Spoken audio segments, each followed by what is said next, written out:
ایک تو یہ ہے کہ ڈاکٹر مارنگ کو اور ان خواتین کو رہا کیا جائے. اگر یہ دونوں آپ نہیں کرتے ہیں تو پھر مجھے گرفتار کریں. کل اختر جان کا اسپیچ یہ تھا کہ میں یہ فیصلہ کروں گا، دوسرا کوئی نہیں کرے گا. یہ فیصلہ میں کروں گا کہ میں کہاں پہ بیٹھ جاؤں. اور ریاست یہ کہتا ہے کہ میں آپ کو جہاں کہوں گا آپ وہاں پہ دھرنا دیں. تو شاید ریاست کی اپنی مجبوریاں ہوں گی.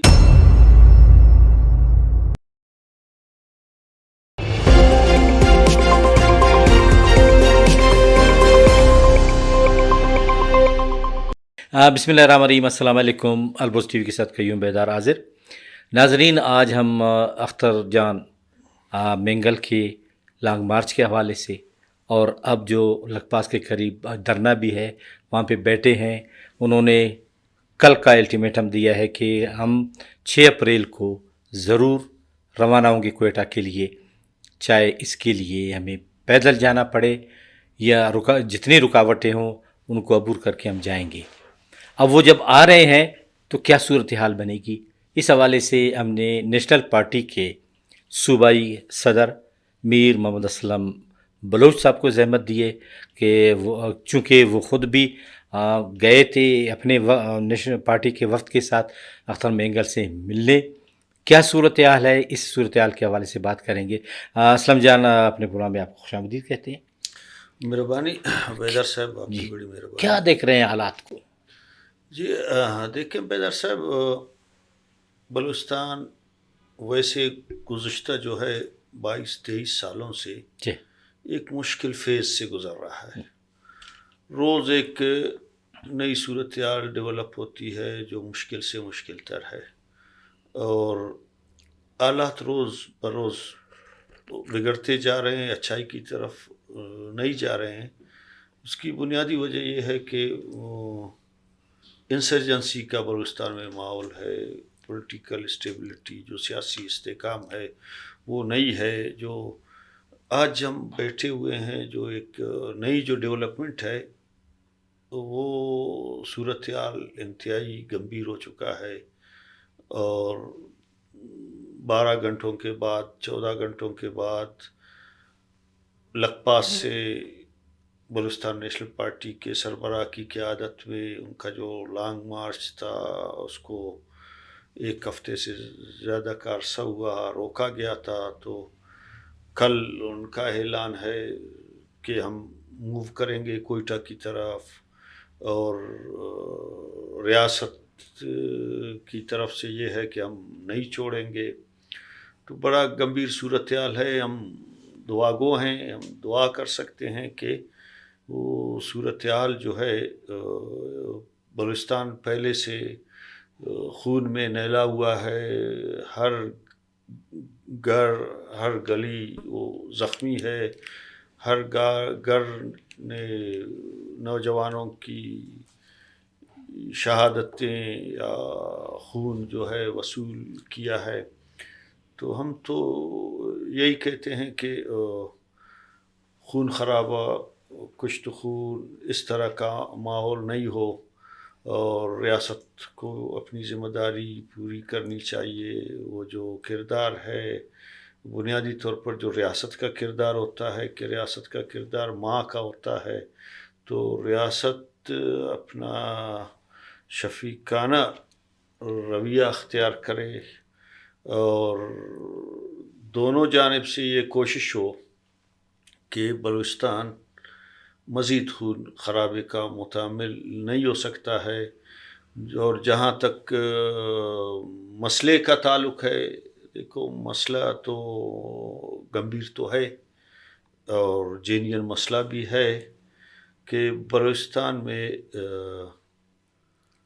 اس وقت اگر جس طرح کی بھی اسمبلیاں ہیں، چاہے آپ اس کو فارم 47 کا پیداوار کہیں، آپ جو کچھ بھی کہیں، لیکن یہ ہے کہ پارلیمنٹ موجود ہے، قومی اسمبلی ہے، سینٹ ہے.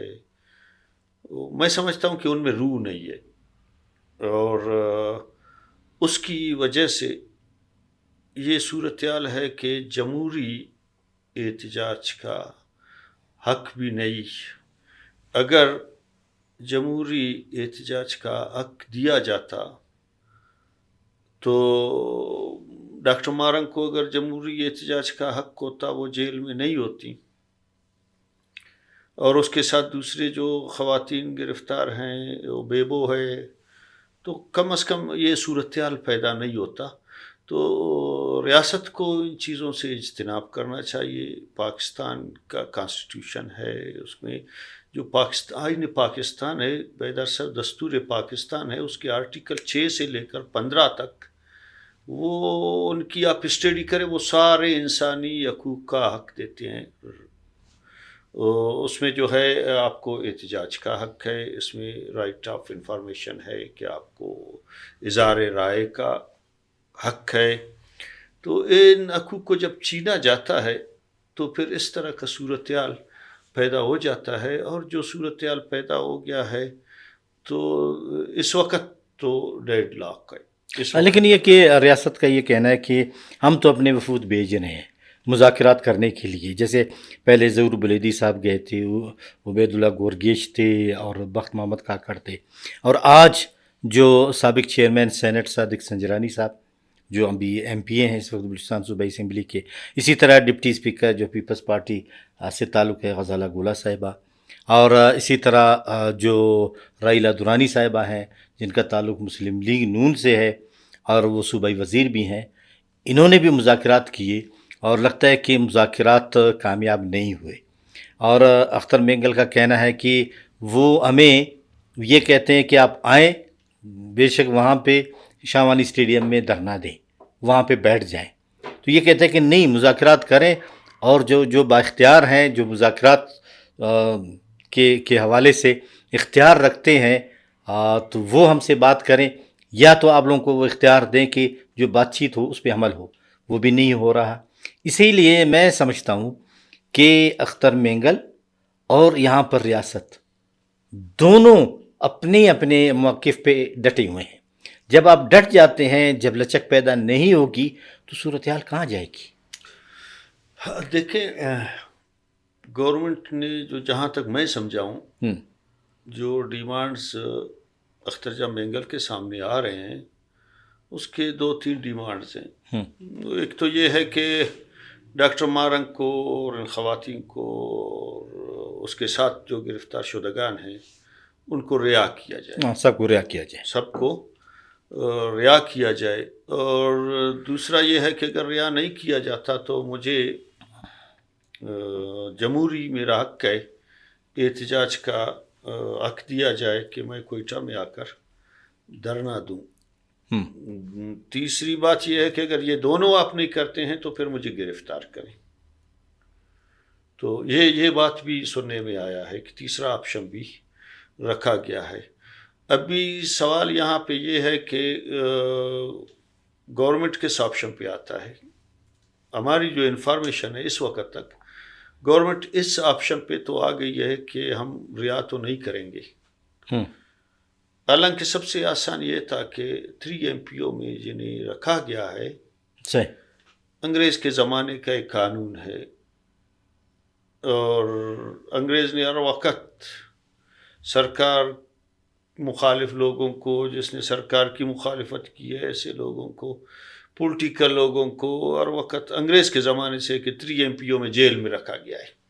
وہ میرے خیال میں یہ اختیار ڈی سی کا ہے، ڈی سی کا ہے، یہ ڈپٹی کمشنر یا ڈسٹرکٹ مجسٹریٹ یہ کر سکتا ہے کہ امن عامہ کے تحت، امن عامہ کو مینٹین رکھنے کی خاطر ہم آپ کو جیل میں رکھتے ہیں، یا دفعہ 144 لگاتے ہیں۔ ہاں، دفعہ 144 تھوڑا سا اس سے مختلف ہے، اس میں یہ ہے کہ آپ احتجاج نہیں کر سکتے ہیں آپ۔ تو اس صورتحال میں بہتر یہ تھا کہ گورنمنٹ 3 MP کو لفٹ اپ کر لیتا، 3 MP کو اٹھا لیتا۔ باقی جو کیسز تھے، اگر ریاست کی طرف سے بنائے گئے کیسز ہیں، ریاست ایگزیکٹو آرڈر کے ذریعے اپنے کیسز کو واپس بھی لے سکتا ہے، ریاست کا اختیار ہے۔ ابھی اسی نوعیت میں سمیع الدین محمد کراچی میں گرفتار ہوئی، 3 MP میں گرفتار ہوئی، FIR بھی اس پہ ہے، اور یہی احتجاج کا FIR ہے۔ یہ ساری چیزیں سیم یہی ہے، اور وہاں بھی پیپلز پارٹی کی گورنمنٹ ہے، یہاں بھی پیپلز پارٹی کی گورنمنٹ ہے۔ انہوں نے ایک ایگزیکٹو آرڈر پہ سندھ گورنمنٹ نے سمیع الدین محمد کو رہا کر دیا۔ تو یہاں بھی ریاست اس کو اپنے انا کا مسئلہ نہیں بنائی. دوسری بات یہ ہے کہ جو مذاکراتی ٹیم گئے ہیں ہمارے اطلاع کے مطابق انہوں نے سریاب کا آپشن دیا ہے کہ شاوانی اسٹیڈیم میں سردار اختر جان آ کر اپنا دھرنا دیں. اور کل اختر جان کا اسپیچ یہ تھا کہ میں یہ فیصلہ کروں گا، دوسرا کوئی نہیں کرے گا. یہ فیصلہ میں کروں گا کہ میں کہاں پہ بیٹھ جاؤں، میں کہاں پہ دھرنا دوں. تو یہاں پہ ڈیڈ لاک یہاں پہ آ گیا ہے اس پہ بیٹھنے کی جگہ پہ کہ میں کہاں پہ بیٹھ جاؤں، یہ میرا فیصلہ ہے. اور ریاست یہ کہتا ہے کہ میں آپ کو جہاں کہوں گا آپ وہاں پہ دھرنا دیں. تو شاید ریاست کی اپنی مجبوریاں ہوں گی کہ لا اینڈ آرڈر کا سچویشن کریٹ ہوگا، اس طرح کا کوئی. ہمارا بھی ابھی خدشہ ہے کہ ہمارا خدشہ یہ ہے کہ یہ ساری صورتحال میں جو صورتحال اسلام آباد میں 9 مئی کو پیدا ہوا تھا، اس طرح کی کوئی صورتحال پیدا نہیں ہو. یہاں پہ ہم کنفلکٹ زون میں ہیں، یہاں پہ بہت سارے دوسرے عوامل بھی ہیں. ایک تو نہیں ہے، ایک تو سب سے بڑا خطرہ بیدار صاحب یہ تھا کہ مستنگ ایک حساس جگہ ہے، وہاں پہ مختلف ایلیمنٹس ہیں. عید میلاد النبی کا واقعہ ہوا، 75 سے زیادہ لوگ ایک ہی جگہ پہ شہید ہوئے تھے. بالکل 120 سے زیادہ لوگ زخمی ہوئے. بعد میں جو فگرز تھے 120 سے زیادہ لاشیں اٹھی. اور میر سراج ریسانی کا واقعہ جو الیکشن کے ٹائم پہ ہوا، وہ بھی مستنگ میں ہوا. مستنگ میں ایک ہی جگہ پہ 240 لوگ ایک بلاسٹ میں شہید ہوئے. مولانا عبدالغفور حیدری ایک وہ خواتین کا جو مدرسہ تھا، لڑکیوں کا مدرسہ، اس بچیوں کے مدرسے میں جو براسٹ ہوا ادھر جو ہے 2 درجن سے زیادہ لاشیں اٹھی. اس کے علاوہ مولوی عبداللہ مستنگ گئے، اس پہ براسٹ ہوا. تو وہاں وہ ایک حساس علاقہ ہے، اور ایک حساس علاقے میں 4000 5000 2000 3000 لوگوں کا گئے کراؤڈ ایک ہفتے تک 10 دن تک.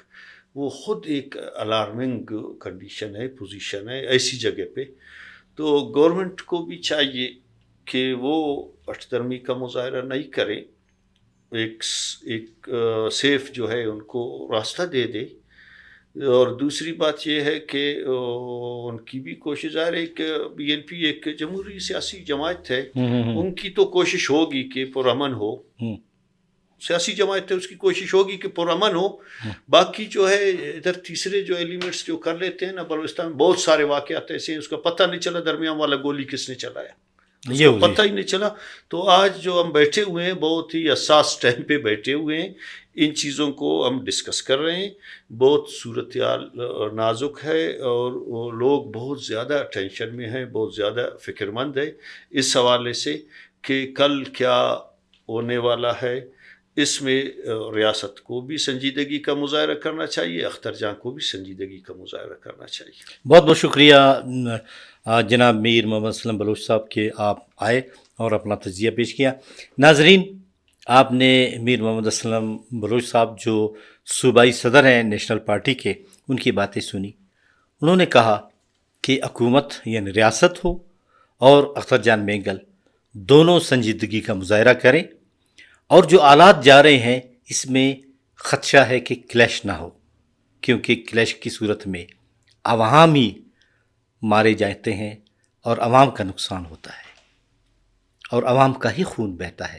اللہ کرے یہ آلات ٹھیک ہوں اور صحیح سمت میں جائیں تاکہ ہمارا صوبہ، ہمارا ملک ترقی کرے. قیوم بیدار کو اجازت دیجیے. اللہ حافظ.